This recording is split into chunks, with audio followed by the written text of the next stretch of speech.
باب 323 كرياد الصالحين نهي هادوغل أن سبره يندغل هندو يي الله هلكندو هندو يي الله بونيندو هندو وبيان بانغول ما يقال كو وولته non joni عند حبوبها سانغا ويفugol may kono han awol darana hoy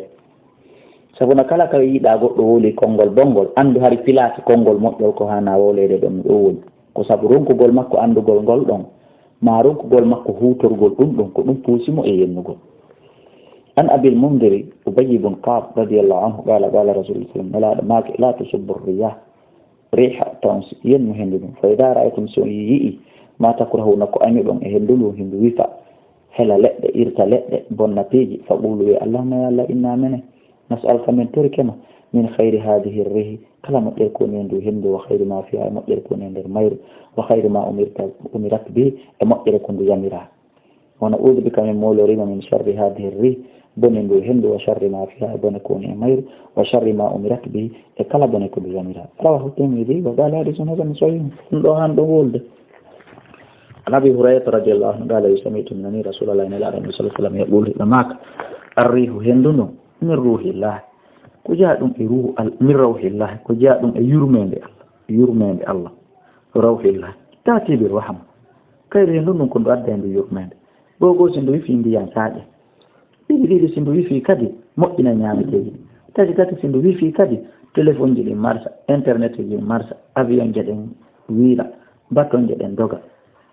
e kadi nay ma joyi kadi sindo wifi juɓɓe ɓen yimɓe ɓen wawa fofude jeego ma jeɗɗi kadi si tawi woni ndu wifi awa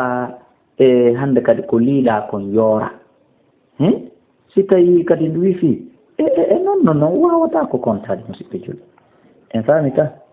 e watati bil adab indo adda letta kadi fa idha ra'aytumuha so yindo fala tasubbu to yendu wasallallahu khairaha tore Allah moƴƴere mayr wasta'idu billahi mawla don Allah mi sariya bon ko ne mayr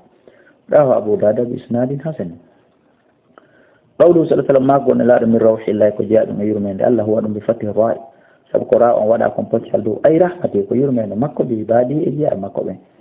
andi tesi goddo lakkama hendu ndu wifi don kenon ko wifi mo don ko welata makko dum don tum hara hatto don tum ko ndu nema wana aisha radhiyallahu anha qalat bima kana nabiyyu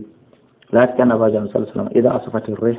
سيبدون ويفود قال الماكل اللهم إني أسألك خيرها وخير ما فيها وخير ما أرسلت به وأعوذ بك من شرها وشر ما فيها وشر ما أرسلت به مسلم قال إفيرين قبائي إنفلين دوتوناني كمين سوس دونك هاي هنجوت إن دون دو سيبدون ويفي هرقلون دو جانجة مسلم بجول